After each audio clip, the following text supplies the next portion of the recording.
ओम श्री गुरु सत्ताय नमः। सभी को प्रणाम। नारायण तीर्थ नामक स्थान में महर्षि विदग्ध शाकल्य का आश्रम था। वहां वे अपने 1000 शिष्यों के सहित निवास करते थे।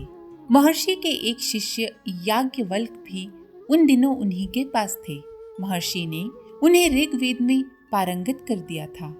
एक दिन आनर्त देश के नरेश सुप्रिय उनके आश्रम पर पहुंचे और वहां की सुख शांति देखकर कुछ दिन वहीं रहकर ऋषि मुनियों का सत्संग करने की उन्हें इच्छा हुई।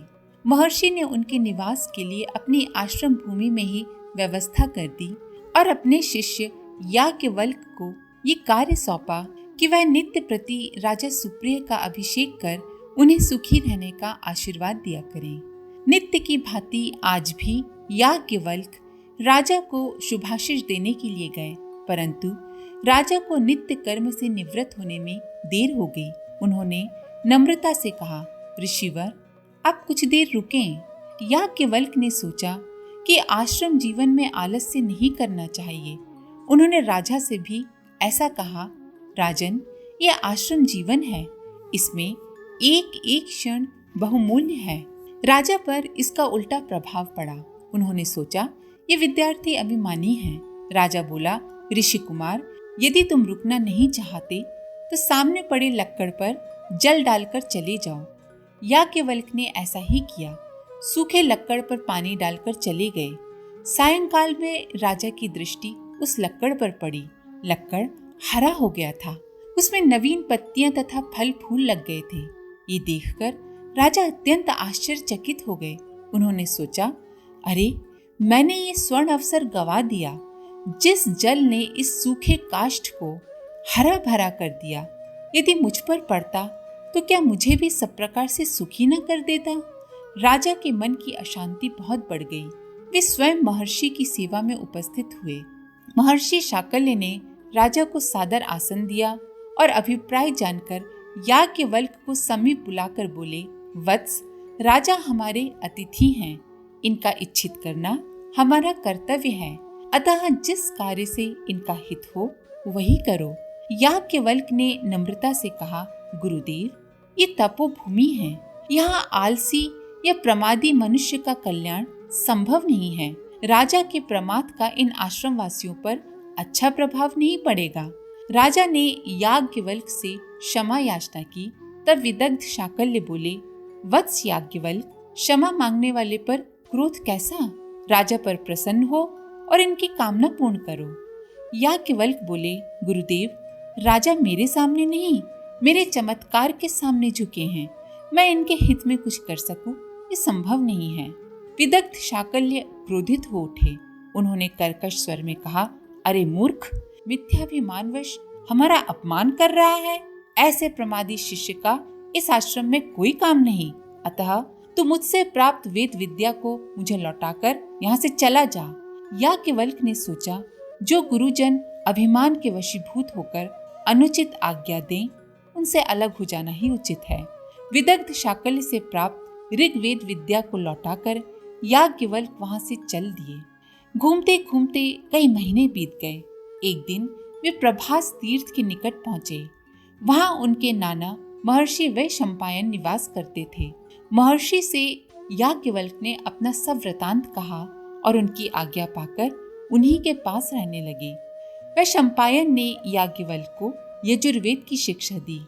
थोड़े से ही समय में वे यजुर्वेद के पूर्ण ज्ञाता हो गए। उनकी दिव्य प्रतिभा से वैशंपायन अत्यंत प्रसन्न हुए और शीघ्र ही उन्हें आश्रम के कुल गुरु के रूप में घोषित कर दिया। इसके पश्चात एक दिन सुमेरु पर्वत पर महर्षियों की एक वृहद सभा हुई।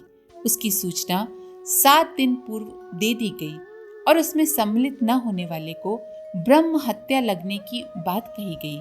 ये जानकर महर्षि वैशंपायन ने वहां जाने का विचार किया, परंतु चलने की शीघ्रता में किसी प्रकार उनका पांव एक शिशु पर पड़ गया और उसकी मृत्यु हो गई।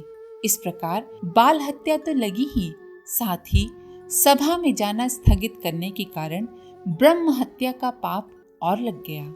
वृद्ध अवस्था और कमजोर शरीर के कारण प्रायश्चित की महर्षि में शक्ति न रही, अतः उन्होंने याज्ञवल्क्य से कहा किसी विद्यार्थी से इसका प्रायश्चित कराओ। याज्ञवल्क्य ने उत्तर दिया, भगवन, इन विद्यार्थियों की शक्ति सीमित है। यदि मुझे प्रायश्चित करने की आज्ञा दें तो मैं इस कार्य को भली प्रकार पूर्ण कर सकूंगा। महर्षि ने समझा याज्ञवल्क्य को बड़ा अभिमान हो गया है, ये अन्य शिष्यों को अत्यंत ही निस्तेज समझता है। अतः वे बोले, तू इन विद्यार्थियों को इतना हीन समझता है कि इनका अपमान करने में भी नहीं चूका। अतः मुझे तेरे जैसे अभिमानी शिष्य का त्याग करना ही उचित लगता है। तू मेरी दी हुई वेद विद्या को लौटाकर चाहे जहाँ चला जा। याज्ञवल्क्य को बड़ा दुख हुआ। उन्होंने कहा, प्रभु, मेरे मन में आपके प्रति अत्यंत भक्ति भाव था, उसी के वशीभूत होकर मैंने ऐसा कहा। इन विद्यार्थियों का निरादर करने का मेरा किंचित मात्र भी अभिप्राय न था, परंतु वैशंपायन का क्रोध शांत न हुआ। याज्ञवल्क्य ने उनसे प्राप्त हुआ यजुर् ज्ञान लौटा दिया और भारी हृदय से आश्रम त्याग कर चल दिए। भ्रमण करते हुए याज्ञवल्क्य विश्वामित्र तीर्थ पहुंचे। वहां उनके पिता देवव्रत तप करते थे। पुत्र को आया देखकर वे प्रसन्न हुए। उन्होंने याज्ञवल्क्य की दुख कथा सुनकर उन्हें सांत्वना देते हुए कहा, पुत्र, हमारे वंश से अब तक कोई भी निराश नहीं हुआ, क्योंकि हमारे कुल गोत्र के आदि प्रवर महर्षि विश्वामित्र हैं। उन्होंने गायत्री साधना द्वारा महान ब्रह्म वर्चस्व को प्राप्त किया है। उसी गायत्री मंत्र के द्वारा तुम्हारे मन का पूर्ण विषाद और निराशा शीघ्र ही दूर हो जाएगी। पिता की आज्ञा पाकर याज्ञवल्क्य ने गायत्री साधना आरंभ की। तब सविता देव प्रसन्न हुए। उन्होंने प्रकट होकर वर मांगने को कहा। याज्ञवल्क्य ने उन्हें बारंबार प्रणाम किया और बोले, प्रभु, आप अंतर्यामी हैं। मेरी कामना आपसे छिपी हुई नहीं है। मैं समस्त वेद शास्त्रों के ज्ञान की याचना करता हूँ, मुझे यही प्रदान करें। इच्छित वर देकर सविता देव अंतर्ध्यान हो गए। उसी समय से याज्ञवल्क्य के हृदय में सूर्य के समान अलौकिक ज्ञान ज्योति प्रकट हुई और वे संपूर्ण वेद शास्त्रों के ज्ञाता हो गए। देवी भागवत में ऐसी अनेक कथाएं मिलती हैं जिनमें इस तथ्य का प्रतिपादन है कि देव, दानव, ऋषि मुनि, स्त्री पुरुष समय समय पर माँ का आश्रय ग्रहण करके दुखों से सुखों की ओर, अशांति से शांति की ओर अग्रसर होने में समर्थ रहे हैं। अनेक देवताओं तथा महापुरुषों ने भी अपने अनुभव की चर्चा इसी प्रकार की है, जिससे महामहिमामयी माता की महत्ता का प्रतिपादन होता है और इस तथ्य का समर्थन होता है कि इस कल्प वृक्ष के नीचे बैठने वाले की कामना पूर्ण ही होती रही है। इस कामधेनु का पेय पान करने वाला सदैव अतृप्तियों की शुदाओं से छुटकारा पाकर पूर्ण रूप ही बना है। ये उद्धरण हमारी श्रद्धा को जागृत करते हैं कि हम उपासना में तथा जीवन साधना में उन तत्वों का समावेश करें जिनका प्रतिपादन गायत्री तत्व ज्ञान के अंतर्गत किया गया है।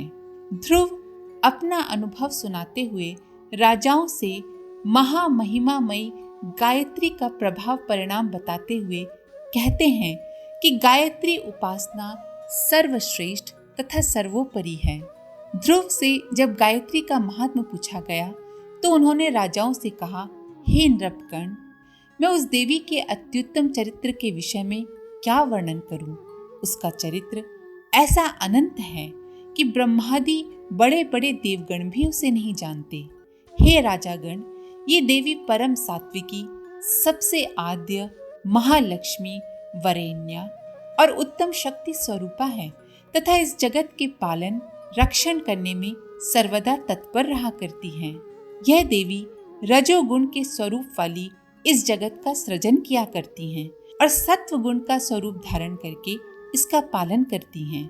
जब प्रपंचात्मक विश्व का संहार करके लय करना चाहती हैं तो तमोगुण के रूप को धारण कर लेती हैं। इसके सर्वदा त्रिगुण संपन्न स्वरूप माने गए हैं। इसका जो निर्गुण स्वरूप है उसमें परम शक्ति है और वह समस्त कामनाओं के फलों को प्रदान करने वाली है।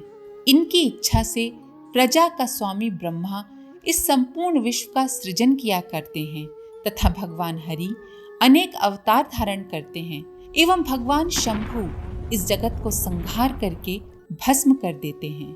नारद की जिज्ञासुओं का समाधान करते हुए भगवान विष्णु ने देवर्षि नारद से कहा था कि सर्वोपरि उपास्य तत्व भगवती ही हैं। उसका आश्रय लेने वाला समस्त अशांतियों से छुटकारा पा सकता है और अपनी आत्मिक तथा भौतिक प्राप्ति का पथ प्रशस्त कर सकता है।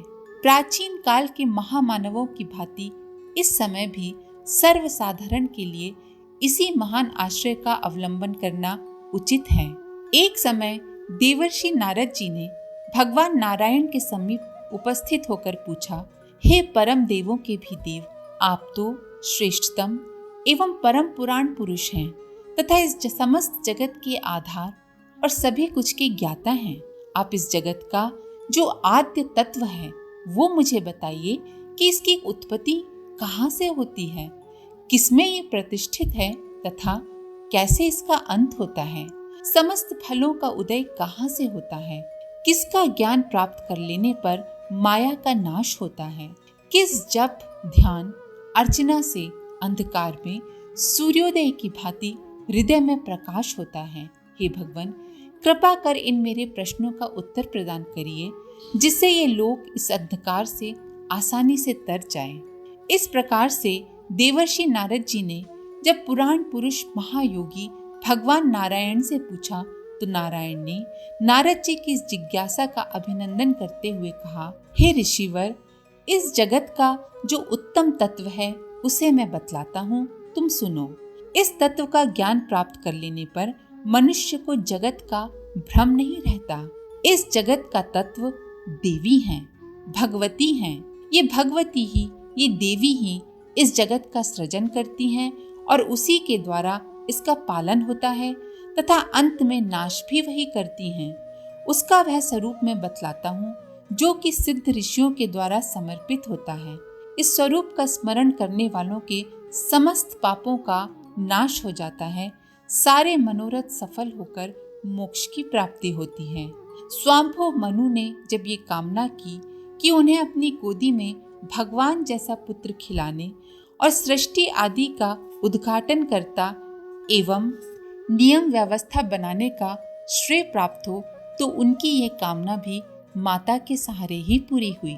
कामना पूर्ति का उपाय जब मनु ने ब्रह्मा जी से पूछा तो उन्होंने भगवती का आश्रय लेने का ही निर्देश दिया और उसका पालन करने पर उन्होंने अभीष्ट प्राप्त भी किया। वेद ज्ञान और विज्ञान के उद्गम हैं। वेद गायत्री की व्याख्या हैं और वे अपनी आदि जननी वेद माता के गुणानुवाद निरंतर गाते रहते हैं। वेदों की समस्त ऋचाओं को गायत्री की व्याख्या मात्र कहा जाए तो कोई अतिशयोक्ति नहीं। गायत्री संपूर्ण विद्याओं, सुख और समृद्धि का बीज है। उसे जानकर और कुछ जानना और उसे पाकर और कुछ पाना शेष नहीं रह जाता। इसके आगे का अगले वीडियो में। आज के लिए इतना ही। अपने विचार कमेंट बॉक्स में जरूर लिखें। आप सभी का धन्यवाद। ओम शांति।